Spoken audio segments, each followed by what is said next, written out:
नमस्कार प्रिय दर्शकों, आप देख रहे हैं ज्योतिष मंत्रा। प्रिय दर्शकों, आज जिस तंत्र प्रयोग की मैं चर्चा करने जा रहा हूं वह शत्रु के मुख को स्तंभन करने हेतु है। मुख स्तंभन का अर्थ होता है जब वह व्यक्ति जो आपसे वाद विवाद करने आ रहा है, आपका प्रतिद्वंदी है और आपके सम्मुख कुछ ना बोल पाए, उसकी जिह्वा का कीलन हो जाए, तो यह स्तंभन कहलाता है। मुख स्तंभन, जिह्वा स्तंभन कहलाता है। क्योंकि जब आप ये प्रयोग करेंगे तो वह व्यक्ति आपके खिलाफ कुछ नहीं बोल पाएगा, ना कोई सटीक और सही जवाब दे पाएगा।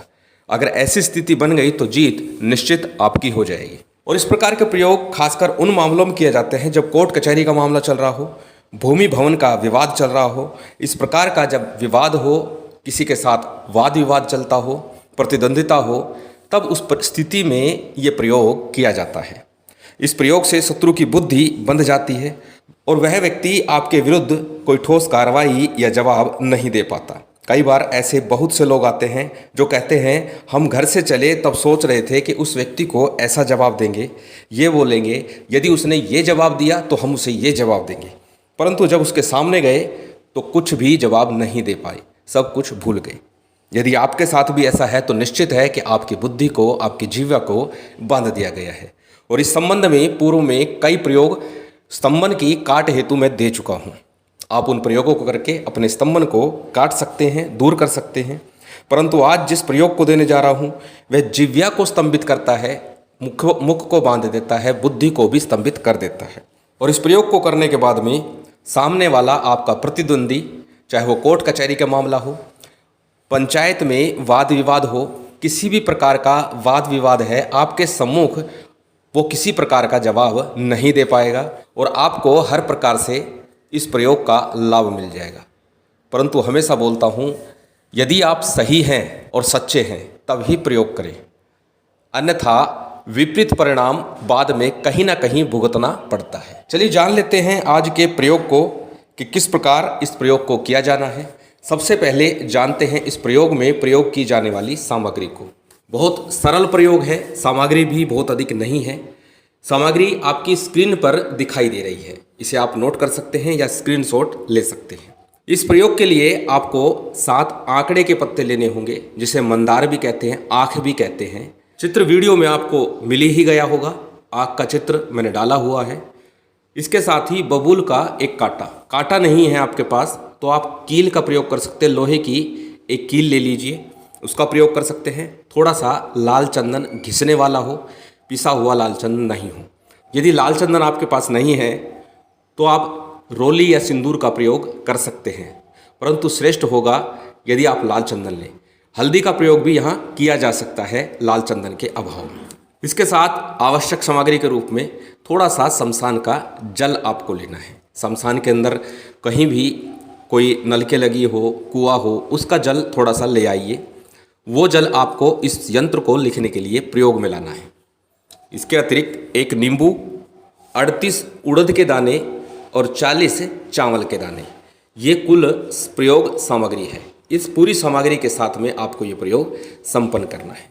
अब प्रयोग किस प्रकार करना है वह भी जान लेते हैं। इस प्रयोग का आरंभ रविवार से करना है और शनिवार तक, यानी 7 दिन लगातार आपको ये प्रयोग करना है। अब करना किस प्रकार से है, आग के पत्ते के ऊपर स्क्रीन पर जो मंत्र दिखाई दे रहा है, ये मंत्र आपको बोलना है। इस मंत्र को आग के पत्ते के ऊपर चंदन से लिखना है। शमशान के जल को मिला करके आपको स्याही तैयार करनी है और जो कांटा लिया है उस कांटे से ही इस मंत्र को लिखना है। कांटा नहीं है तो कील का प्रयोग मंत्र को लिखने के लिए आप कर सकते हैं। मंत्र एक बार बोल करके बता देता हूँ।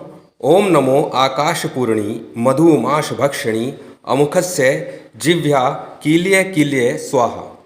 ओम नमो आकाशपूर्णी मधुमाश भक्षिणी अमुखस्य जिह्वा कील्ये कील्ये स्वाहा।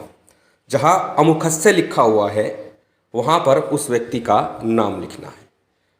बाकी मंत्र जैसा लिखा हुआ है वैसा ही लिखना है। जहाँ अमुखस्य लिखा है वहाँ पर उस व्यक्ति का, जिस व्यक्ति की जिह्वा को आप कीलना चाहते हैं, जिस व्यक्ति की जिह्वा का कीलन करना चाहते हैं, जो व्यक्ति आपका प्रतिद्वंदी है, उसका नाम आपको लिखना है।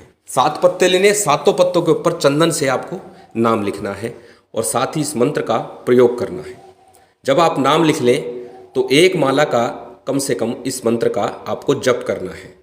दक्षिण दिशा की तरफ मुख करके या पश्चिम दिशा की तरफ मुख करके इस पूरे कार्य को आपको घर पर ही बैठ करके करना है। जब आप इस मंत्र का प्रयोग करेंगे, इस मंत्र का जप करेंगे, तो उससे पूर्व गणेश जी के और गुरु मंत्र के कम से कम 11-11 बार, नहीं तो एक एक माला का जप आप कर सकते हैं तो अवश्य कीजिए। नहीं, कम से कम 11-11 बार आपको जप करना है। गुरु गणेश की वंदन करने के बाद, मंत्र जपने के बाद में ही इस मंत्र का आपको जप करना है।